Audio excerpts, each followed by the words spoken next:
మా అమ్మాయికి తెలుగు రాదు అని చెప్పేటువంటి పేరెంట్స్ కోసం ఇది. కొత్త పాఠాన్ని చెప్పి పిల్లలకు 20 సార్లు ప్రాక్టీస్ చేయమ్మా అని పంపితే వెళ్లే ముందు 20 అంటే ఎంత సార్ అని అడిగేటువంటి పిల్లల గురించి నేను చూస్తున్నాను. ఇలాంటి అనుభవం చాలామంది నాట్యచారులకు కూడా ఉంటుంది. 20 లేదా 30 అని మనం చెప్తున్నప్పుడు అంకెలు తెలుగులో తెలియదు అని చెప్పడానికి వాళ్ళు సిగ్గుపడకుండా ఇంకా చక్కగా నవ్వుతూ చెప్పడం అనేది ఒకంత బాధకు గురి చేస్తుంది.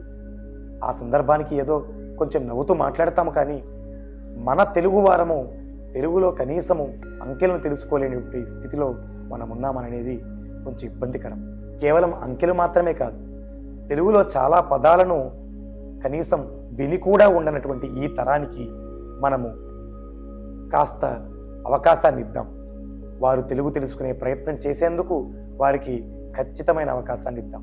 ఎందుకంటే ఇటు తెలుగు తెలియటంలో నాట్యంతో పాటుగా ఉన్నటువంటి సంగీతము, ఈ రెండింటినీ విడదీయరాని బంధంగా ఉన్నటువంటి మూడవది సాహిత్యం.